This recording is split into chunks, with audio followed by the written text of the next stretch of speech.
Advertencia. Este vídeo contiene confesiones de usuarios de Reddit con contenido gráfico y de mal gusto. En nuestro canal tenemos muchos otros vídeos de temática no extrema. Queda advertido.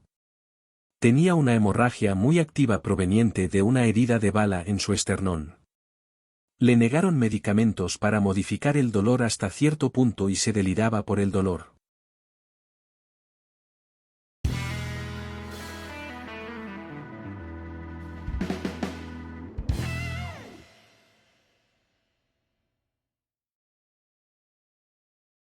Doctores de Reddit, ¿cuál ha sido la muerte más triste que ha vivido en el hospital?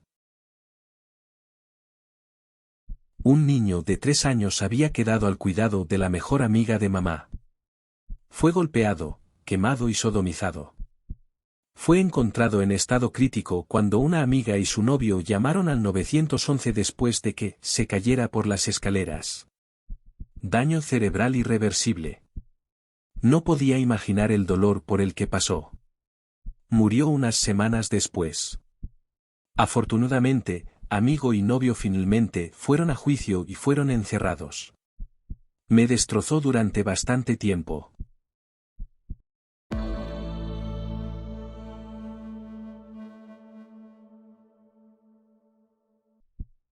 Hace unos años tuve en nuestra unidad de cuidados intensivos a un hombre de 50 años que había sufrido un paro cardíaco durante la noche debido a una embolia pulmonar, pero hasta ahora había sobrevivido. Le habían extirpado un cáncer de colon una semana antes y le había ido muy bien después, caminando por la sala, casi listo para irse a casa. Chico generalmente sano aparte de esto. Ahora, después del arresto, se aferraba a la vida de un hilo. Vine a revisarlo como parte de mi visita normal a la sala y su hija estaba allí con él, muy molesta como cualquiera. Charlé con ella y lo examiné, explicándole lo que estábamos haciendo por él. Ella sabía que las cosas no pintaban bien. Mientras escribía mis notas en un rincón, ella comenzó a llorar. Papá, vamos papá, no nos dejes ahora, por favor, no hagas esto, no puedo arreglármelas sin ti. Casi lo pierdo por completo. Fue tan triste que pasé mucho tiempo lavándome las manos en un rincón. Poco después mi jefe y yo fuimos a hablar con su familia sobre su pronóstico. Es casi seguro que iba a morir. Eran su esposa, sus hijas y su madre de 75 años. Apenas podía mirar a su madre a la cara mientras hablábamos con ellos. Los ancianos llorando tiene que ser una de las cosas más difíciles de ver. Normalmente son duros como las uñas. Entonces sonó la alarma de paro cardíaco, los miré a todos y salí corriendo de la habitación. Fue él. No pudimos salvarlo.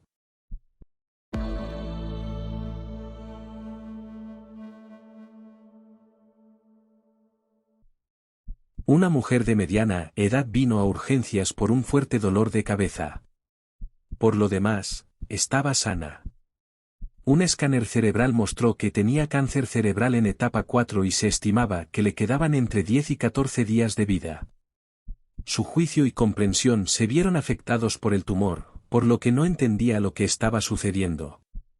La parte más difícil fue decirle a su marido que su esposa, que estaba bien el día anterior, nunca saldrá del hospital y que él no puede hacer nada.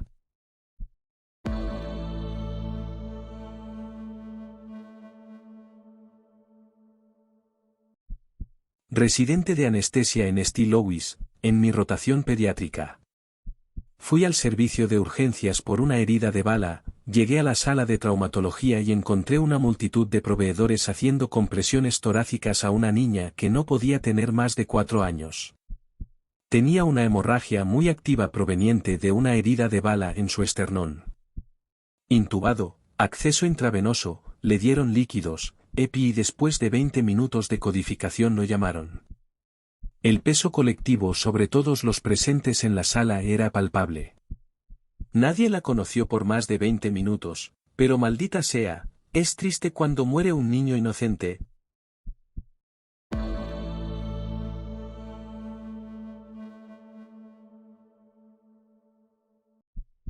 Médico de urgencias, la mayoría de las muertes que veo no son inmediatamente tristes porque las que me llegan ya han muerto o están al borde de la muerte, no hay tiempo para construir ningún contexto o relación con el paciente o la familia, por lo tanto, no es fácil experimentar sentimientos fuertes. Pero uno me llamó mucho la atención, no por la muerte real sino por lo que sucedió después. Una desafortunada mujer de 35 años sufría de cáncer de mama metastásico en el cerebro. El tumor se fue hinchando lentamente y provocando que ella comenzara a alterarse. Se dio cuenta de que no estaba pensando ni comunicándose con claridad, y eso los frustró a ella y a su esposo hasta las lágrimas. Lo otro era que ya se sabía que su cáncer era terminal y sus días estaban contados. Me senté y hablé con ellos sobre los resultados de su tomografía computarizada, me ofrecía vigilarla en el hospital, pero todos sabíamos que probablemente sería mejor que pasara sus últimos días en casa con su familia. Normalmente no dejo que los pacientes alterados se vayan a casa, pero en este caso pensé que sería lo mejor. En cierto modo me olvidé de ella hasta que su marido me la presentó como paciente un año después. Me dijo que hice un gran trabajo y que estaban agradecidos por mi atención, pero ella murió unas semanas después de que la vi. Dejó atrás a 2 niños. Ese día me dio un abrazo y lloramos juntos. Primera y única vez que lloré durante el turno.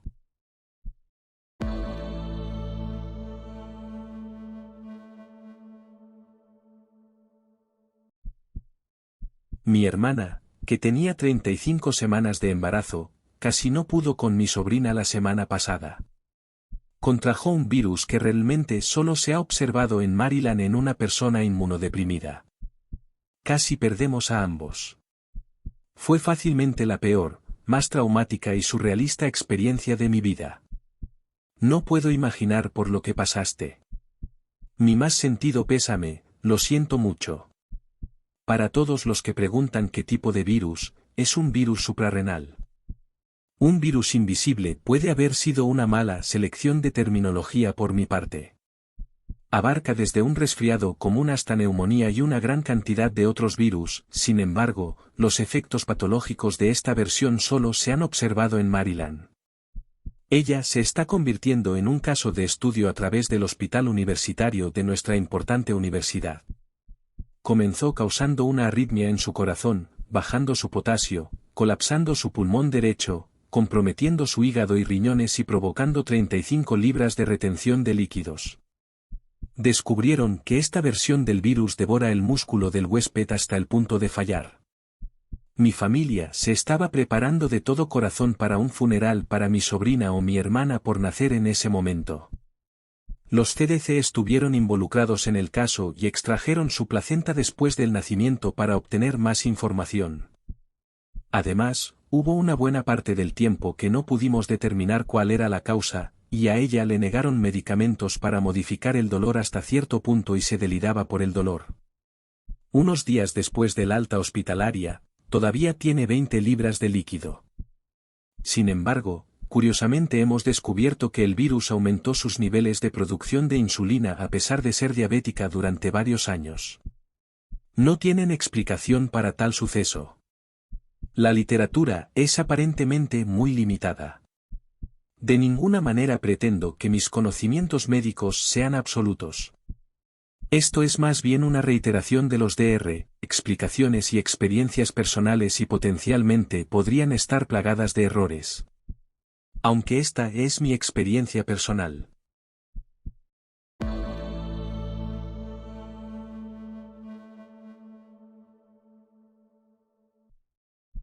Aquí una enfermera de urgencias, no un médico. De todos modos, un joven de 24 años que corría una media maratón local o 10 kilómetros, le dijo a su amigo que no se sentía muy bien y se desplomó en la línea de meta. Codificado y murió al llegar a urgencias. El médico, un tipo frío como una piedra, llamó a los padres de los niños para contárselos, vivían en otro estado, y tenía lágrimas en los ojos. Los padres de ambos niños eran médicos, nos preguntaron si le habíamos dado una descarga eléctrica, le dimos EPI y dijimos que hicimos todo. Rechazaron la autopsia, Supusimos que debía tener una miopatía cardíaca desconocida y finalmente lo alcanzó. Todavía recuerdo su rostro y su historia. Rompe mi corazón.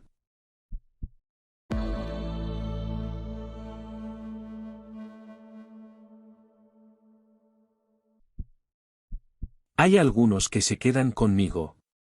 Voy a tratar de usar términos sencillos tanto como sea posible, pero si alguien quiere que le dé más detalles, puedo hacerlo.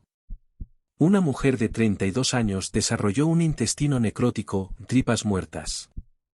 La codificamos durante 1 hora, porque seguíamos recuperando el latido del corazón durante unos minutos seguidos y la familia lo tomó como una buena señal. Finalmente, sentimos un latido fuerte, pero sentí que el daño ya estaba hecho. Durante los días siguientes se deterioró, hasta que una mañana entré y descubrí que tenía las pupilas hinchadas.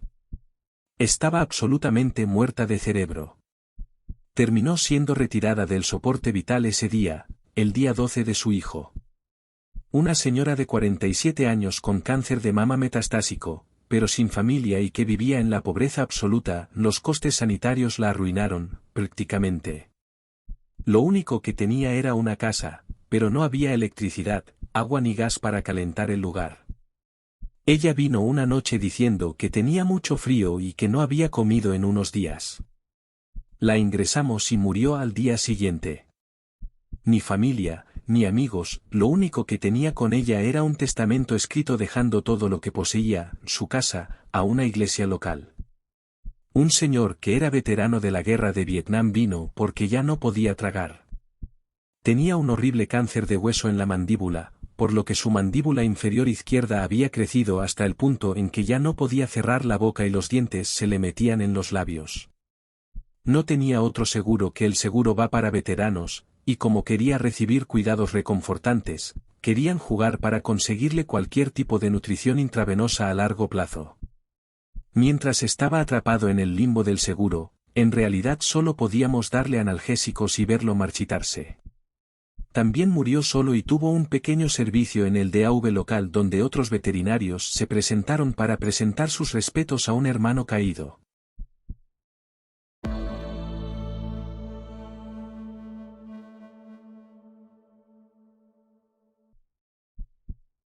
Enfermero registrado. Recibe una paciente tal vez 1 o 2 días después de su llegada. Un amor absoluto con VAIPP, grandes cantidades de aire, que lloró cuando le trencé el cabello ese día porque nadie se tomó el tiempo para hacerlo en los días que estuvo aquí. Regresó quizás 3 días después y estaba en cuidados paliativos. Resulta que sus niveles de oxígeno bajaron mucho esa noche y solo estaban tomando medidas de comodidad. Entré y ella no estaba tan consciente. Su respiración era dificultosa, pero yo tenía un peine y nuestros gorros de champú en la mano mientras peinaba lentamente la trenza anterior que hice una que ocultaba la mascarilla VAIPP. Esta vez la familia estaba llorando mientras hablaba con ella y bromeaba sobre algunas cosas sobre las que bromeábamos unos días antes. Terminó falleciendo tal vez 1 hora después de eso, pero todavía me siento muy honrado de estar con ella durante esas últimas y preciosas horas de su vida. Uno de mis pacientes viajeros frecuentes durante más tiempo murió hace unos días. Estoy feliz de que finalmente hayan aceptado recibir cuidados paliativos, pero al mismo tiempo definitivamente lo voy a extrañar.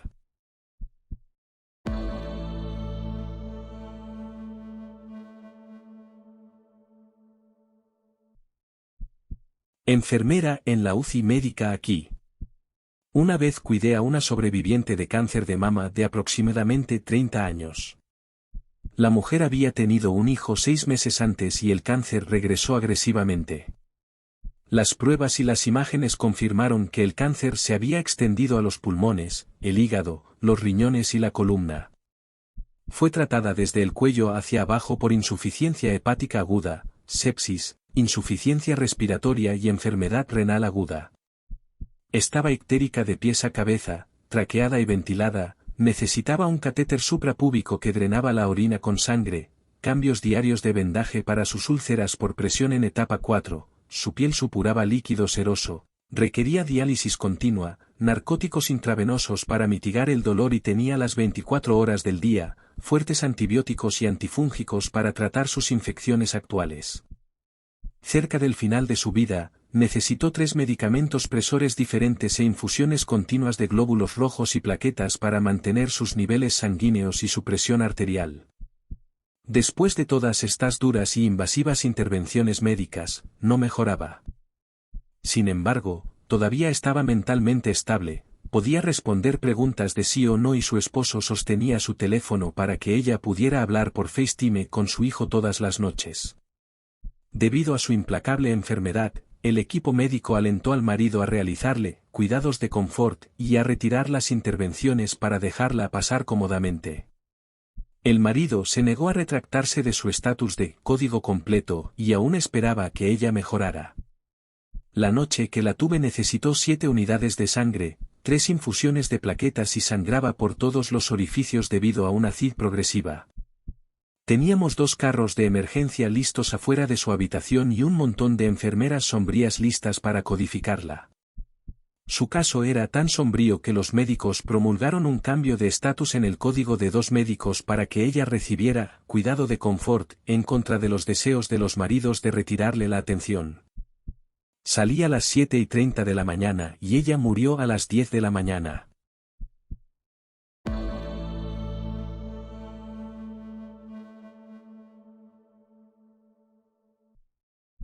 No sabría elegir uno. Las confirmaciones más difíciles son las de familias numerosas. En la sala de paliativos falleció una abuela rodeada de su marido, su hermana, unos 6 hijos adultos y sus cónyuges, y muchos nietos. Pesaba alrededor de 65 libras cuando falleció y tenía apnea terminal. A veces se le llama estertor de muerte, cuando un paciente moribundo jadea por aire. Tuvieron que sacar a su hija de la habitación porque estaba muy angustiada. No había ningún otro lugar donde alojar a toda la familia, así que terminamos en el patio. Ese día estaba lloviendo pero a ninguno de ellos les importó.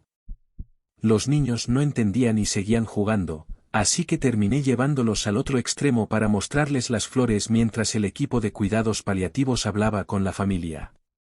El más memorable fue el de un niño con un cáncer hematológico recurrente. Tenía un gran sentido del humor y quería ser artista cuando era mayor. Las organizaciones benéficas visitan la sala de niños y todos sabían que debían darle pinceles, blocs de dibujo, etc. porque ella no quería juguetes.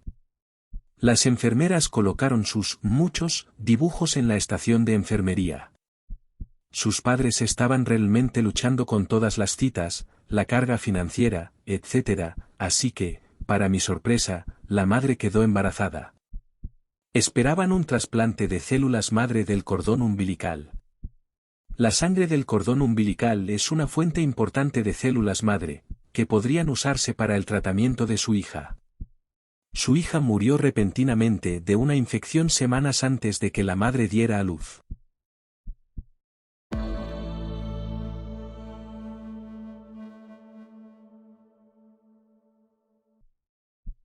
No sé si cuenta, esos fueron los incidentes que provocaron la muerte de un paciente por neumonía en cuidados intensivos un mes después. Al pobre, 70M, le informaron que lo mejor sería trasladarse a una residencia de ancianos debido a su discapacidad. Estaba en la clínica después de múltiples cirugías por hernias de disco, y que probablemente no podría cuidarse solo en su departamento. Más tarde descubrimos que al principio había intentado cortarse las muñecas con una navaja, no con una hoja, las que están enjauladas, mientras escribía su nota de suicidio, lo que por supuesto no funcionó porque estas cosas no cortan lo suficientemente profundo. Dejando su habitación hecha un desastre sangriento. Me llamaron varias horas más tarde, a medianoche, porque lo habían encontrado gimiendo silenciosamente de dolor debajo de una ventana del 3er piso con hipotermia severa. Los pacientes y enfermeras que lo encontraron pensaron inicialmente que había estado bebiendo y que se había tropezado en el camino de regreso al interior y luego se había caído en el parterre del jardín, pero después de llevarlo adentro y observar las graves heridas en sus piernas, no entraré en detalles, las peores lesiones que he visto en mi carrera, quedó claro que había saltado por esa ventana con las piernas primero. Su intención funcionó con un retraso espantoso. Una muerte tan triste e innecesaria, solo porque sintió que significaría la pérdida total de su autonomía para mudarse a una residencia de ancianos.